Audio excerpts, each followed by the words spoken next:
que nós estamos atrasados, saiu tudo fora do esquema. Isso ajuda muito. Nossa, muito bom. Então é exatamente isso.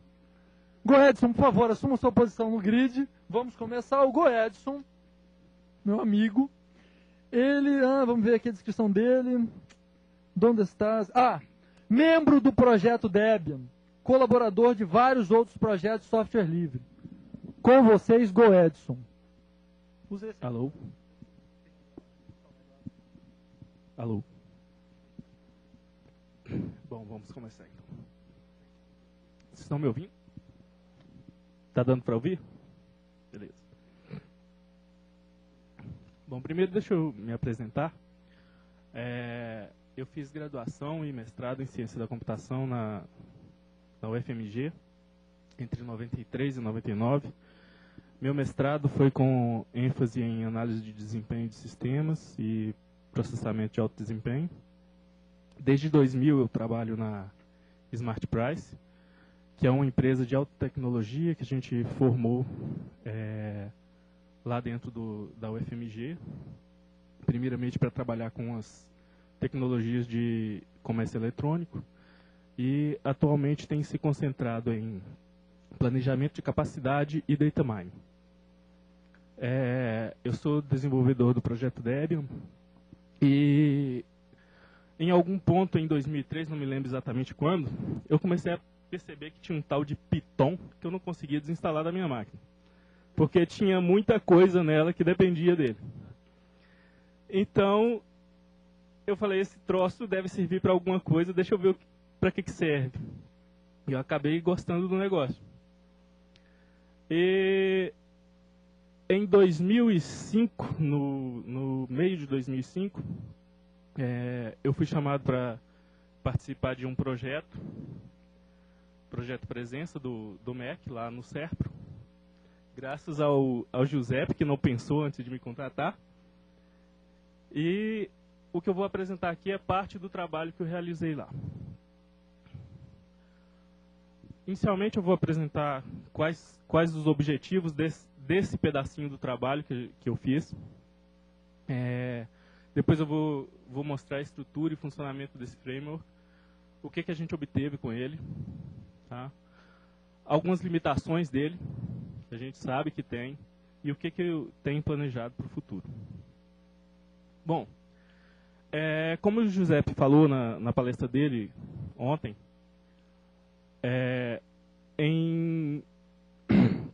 no segundo semestre de 2005 foi desenvolvido o PGC do MEC, e houveram algumas escolas que não queriam utilizar o PGC, porque já tinham seus dados em formato eletrônico e queriam simplesmente submeter esses dados para o MEC.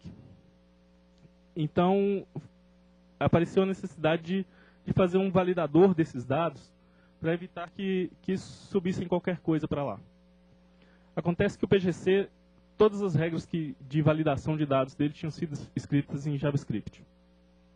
Então, surgiu aí a necessidade de se transferir todas essas regras em um espaço de tempo muito curto para Python, para poder se fazer uma implementação de um programa que fosse pegar um arquivo externo e validar todas essas regras.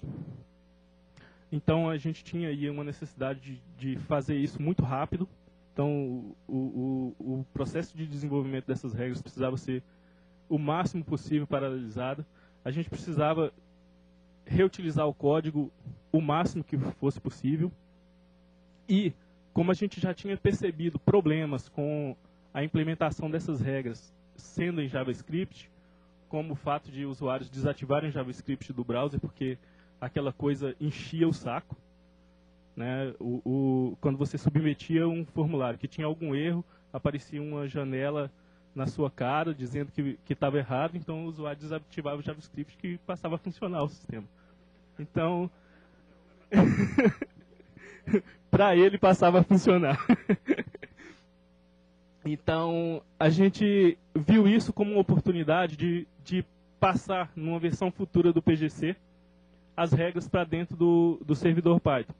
Então, a gente queria que essas regras fossem independentes da forma de armazenamento dos dados. Tanto o armazenamento persistente, quer dizer, o formato do banco de dados, quanto o armazenamento em memória, que no PGC, inicialmente, ele era feito numa lista posicional e, eventualmente, a gente queria mudar esse formato. Então, a independência da forma de armazenamento era muito importante.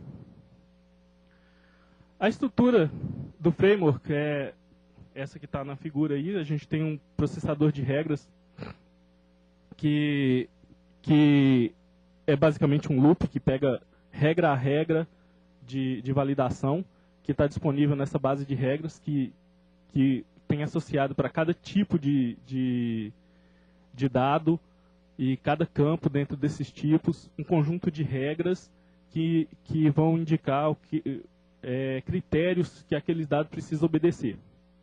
Tem uma validação estrutural dos dados, que é uma coisa do tipo, o campo é um CPF, então ele tem que ser um número de 11 dígitos e tem que obedecer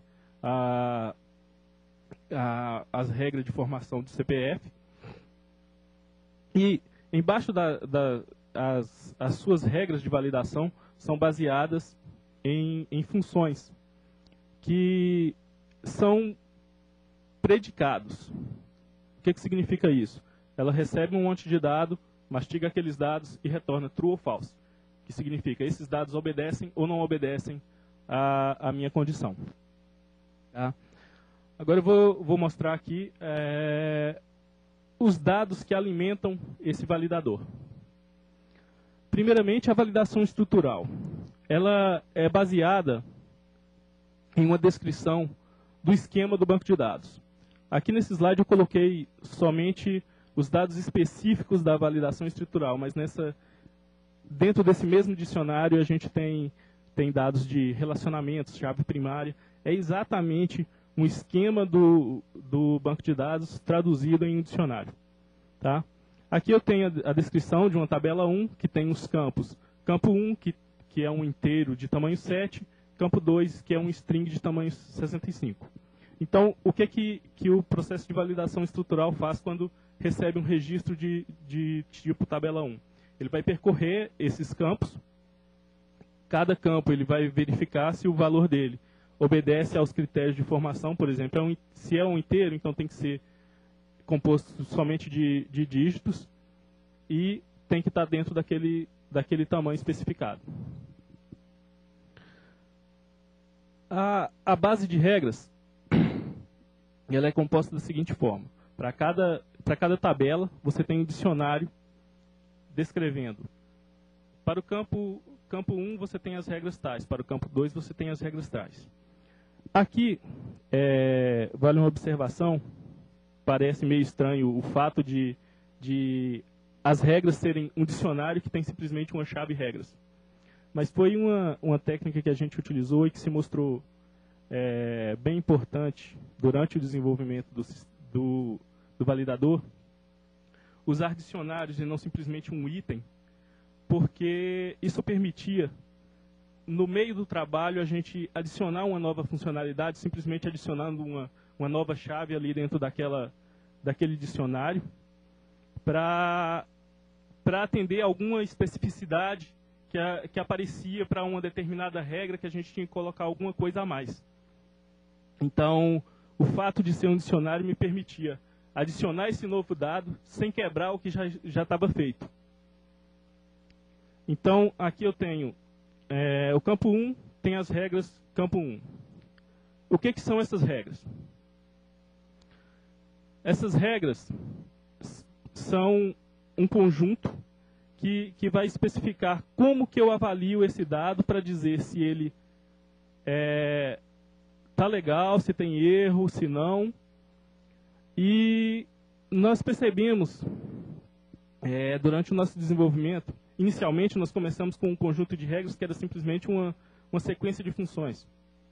Mas haviam dados que você tinha determinadas condições a serem avaliadas antes de determinar quais as regras que você aplicaria para ele. Por exemplo, verificação de documentos, eu tinha que primeiro ver se o indivíduo era brasileiro ou não, para decidir quais documentos que era obrigatório para ele ou não. Então, quando você define as regras, primeiro você tem uma condição a ser verificada. Essa condição é uma chamada de função, e nós vamos ver como que é uma chamada de função mais na frente. E essa chamada de função vai te retornar um valor. E aí esse valor vai servir como chave para você olhar no dicionário de regras qual o conjunto de regras que você vai utilizar para validar esse seu dado. E, consequentemente, o conjunto de regras é uma coisa desse tipo. Você tem um dicionário. Cada um dos possíveis valores de retorno da sua condição é uma chave dentro desse dicionário. E os valores nesse dicionário são as suas a lista de regras. E cada regra é a descrição de um predicado a ser avaliado em cima desse dado. Então ali eu tenho a opção 1, se a opção 1 for o resultado da minha condição, eu tenho que avaliar a regra 1 e a regra 2. Se for a opção 2, eu não tenho regra nenhuma a avaliar, significa que o dado está legal. Como que é a descrição de uma regra? Uma regra, ela é uma chamada de função, e nós vamos ver exatamente como é uma chamada de função ainda, e uma descrição de erro. Tá? Essa descrição de erro é que vai ser, no final do processo, retornada e vai indicar exatamente quais os problemas que tem naquele dado ou não. Uma definição de erro, ela é feita dessa forma aí que está mostrada nesse slide. Você tem o código do erro, que eventualmente vai servir para você identificar exatamente qual que é o erro, definir qual mensagem a ser mostrada por usuário e assim por diante. Tem um tipo do erro, que no nosso caso, no caso do nosso sistema, a gente tinha um erro impeditivo, que era um erro que não permitia gravação no banco de dados. E ainda tem mais dois outros tipos, que são o erro e aviso. Que significa, o erro significa que você pode ir para o banco de dados, mas antes de enviar para o banco de dados central, precisa ser corrigido. E o aviso não era um problema sério.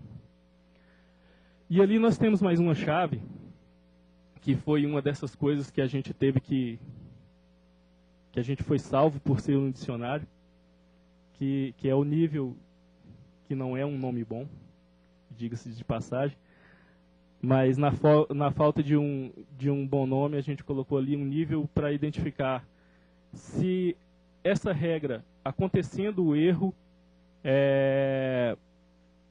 ela deve parar o processamento do restante das regras ou não. Tá?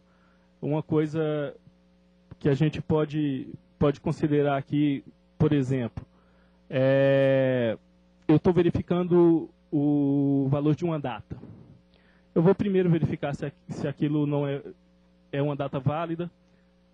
Eventualmente eu vou ter que comparar essa data com uma outra data.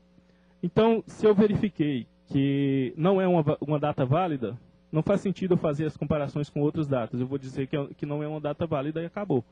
Quando o cara colocar uma data válida, aí eu vou processar as outras regras. Então é isso que é indicado por esse nível aí. E tá, aqui é um ponto central do processo, é uma chamada de função. Como que é a definição de uma chamada de função? Primeiro você tem um dicionário, mais uma vez, que indica uma função a ser chamada, que vai ser uma função que vai receber N parâmetros e vai retornar true ou false, dizendo esse predicado foi atendido ou não. E a especificação dos parâmetros a serem passados para essa função. Por padrão, o campo sendo verificado sempre é passado para a função, porque obviamente vai ser necessário. Então, para encurtar essa lista de parâmetros, a gente não especifica o parâmetro, o campo atual nessa lista. E como que é uma especificação de um parâmetro? Um parâmetro pode ser uma constante, por exemplo, no caso aí desse primeiro exemplo, é uma lista de 0 a 9, ou pode ser um campo, ou do próprio registro, ou de um registro relacionado. Por exemplo, eu quero o campo data de nascimento do registro aluno, que vai ser recuperado através do conhecimento dos relacionamentos entre as entidades definidos lá no esquema do banco de dados. Aqui a gente tem um exemplo de uma regra quase completa, que eu cortei alguns pedaços aí que tinha bem mais regras nessa lista de regras aí a serem avaliadas, mas eu deixei uma que desse uma noção boa de como é uma regra. Então nós temos lá, isso é um código extraído mesmo do PAC, tá? Você tem a validação da data de ingresso do aluno na escola.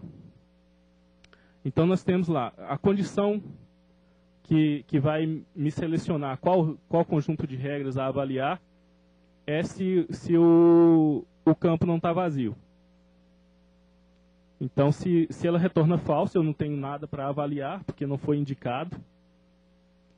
E se ela retorna true, eu tenho aí um conjunto de regras a serem avaliadas. E entre essas regras está essa regra indicada aí, que eu vou chamar a função data é maior, e vou passar para ela os parâmetros. Primeiro, o campo atual, que está sendo avaliado, e o campo data de nascimento de um registro tab aluno relacionado com essa matrícula, que não é o próprio registro.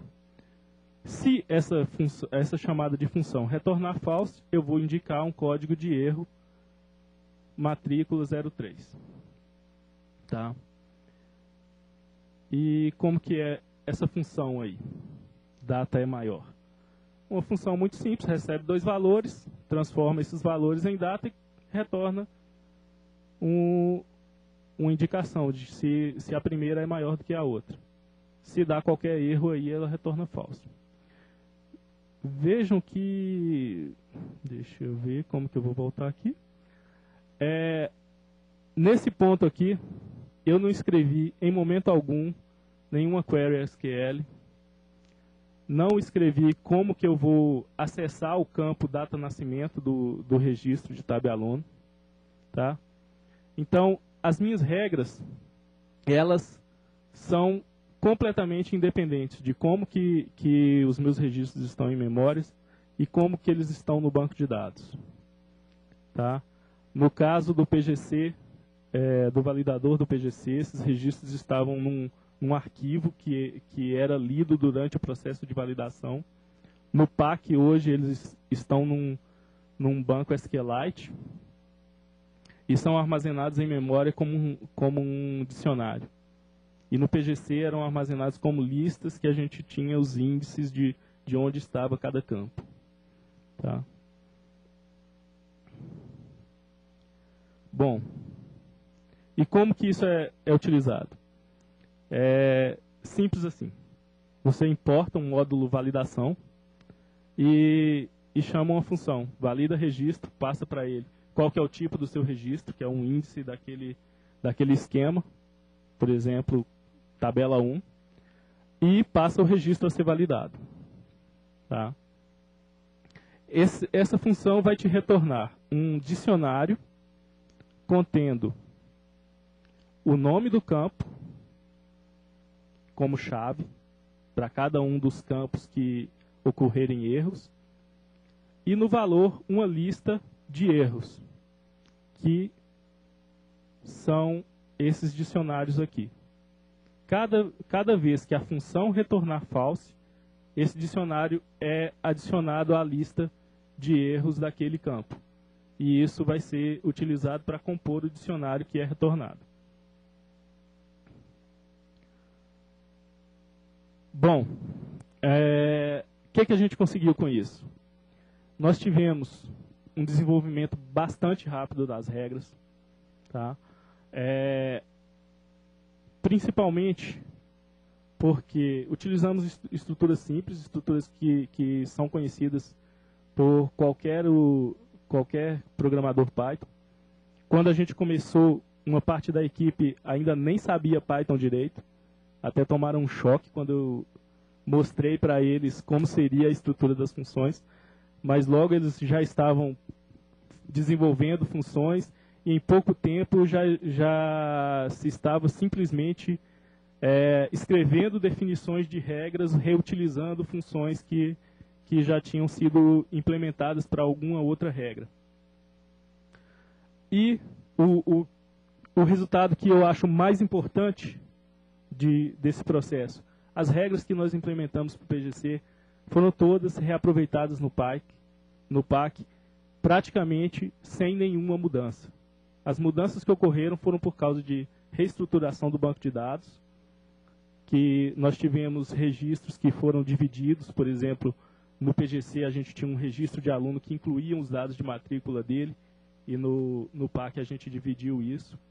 Já tem 2 registros separados. Então, algumas regras que antes referiam-se ao próprio registro do aluno, por exemplo, esta regra que eu mostrei aqui, no caso do PGC, se referia ao registro atual, e no caso do PAC já se refere ao registro de uma tabela separada. Quais as limitações desse framework? É difícil de estender o núcleo, tá? O núcleo dele hoje é um código que eu tenho até vergonha de mostrar, por isso eu não estou aqui. Ele é composto de, sei lá, umas 3 ou 4 funções,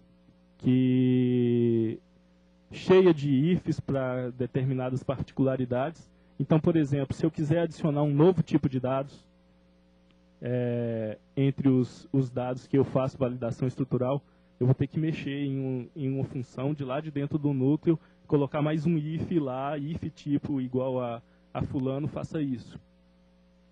Isso não é bom. Tá?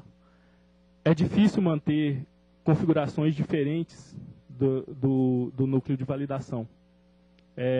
Isso é uma necessidade que está acontecendo agora no projeto do PAC. Tem situações em que eu preciso de um conjunto de regras mais relaxado, ou preciso de um conjunto de regras diferente. E como o validador hoje é simplesmente um conjunto de funções que não tem nenhum dado agregado a ele que possa me dizer o conjunto de regras que você vai usar é esse ou aquele, eu não consigo fazer isso hoje. Tá? E eu creio que ninguém aqui acha que isso aqui é uma coisa fácil de ler, tá? A não ser que tenha um compilador Python na cabeça. E é muito suscetível a erro. Se eu coloco um par de colchetes a mais ou a menos aí, eu vou criar erros que, primeiro, pode ser sintaticamente correto, mas semanticamente está errado. O que é o pior problema. Isso só vai acontecer ou com o programa explodindo em tempo de execução, ou não avaliando uma regra direito. Tá? Então, o que eu tenho planejado para o futuro? Reimplementar esse framework, agora usando OO, não porque eu acho que orientação por objeto é a cura de todos os males, mas para esses males que eu mostrei aqui, eu acho que ele é a cura. E, depois de reimplementado, pretendo entregar para a comunidade. E o que é o objetivo dessa palestra aqui, terminar de preencher esse slide com as sugestões de vocês. Meus endereços de contatos estão aí, para quem tiver vontade de perguntar alguma coisa agora, mas não quiser. E eu estou aberto a perguntas.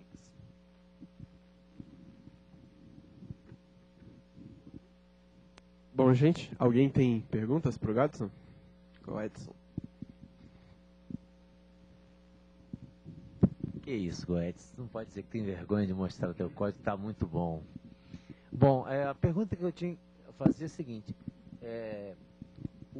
como você considera que, por exemplo, o uso de programação funcional, que é uma coisa que a linguagem Python faz, tem como um forte aliado para ela, pode ter contribuído e que em um outro paradigma, como orientação a objeto, somente orientação a objeto, que uma outra linguagem oferece, como se você acha que seria a dificuldade de implementar isso em outro ambiente?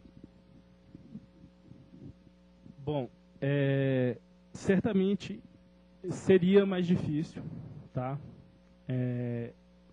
Principalmente nas condições em que o projeto foi realizado,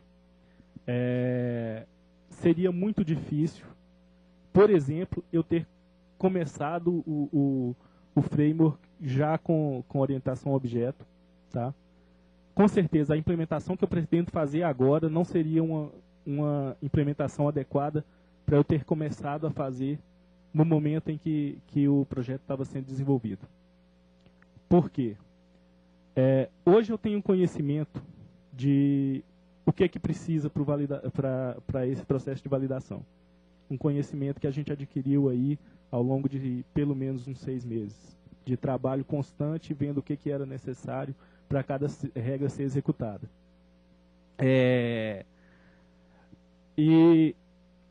O fato de a gente trabalhar simplesmente com várias estruturas de dados, descrevendo o que precisa, o que deve ser, o que não deve ser, e como que essas estruturas podiam ser modificadas ao longo do tempo, tá? Permitiu muita flexibilidade. Primeiro, permitiu que as pessoas começassem a escrever regras enquanto eu estava começando a escrever ainda o núcleo do validador. Tá? Por quê? Eles só precisavam escrever dicionários e listas. Não tinha classe que precisava ser implementada, não tinha nada disso. Então, o código que a pessoa escrevia já era sintaticamente correto, sem eu ter escrito nenhum byte de código. Isso não teria sido possível fazer.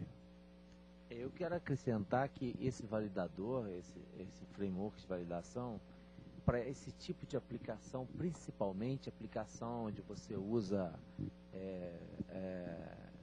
você tem formulários com inúmeros campos que você precisa fazer validação, ele é de muita utilidade. Então eu acho que até a iniciativa do Goethe de disponibilizar ele já futuramente com essas alterações para a comunidade vai ser muito útil para muitas aplicações que utilizam esse tipo de validação.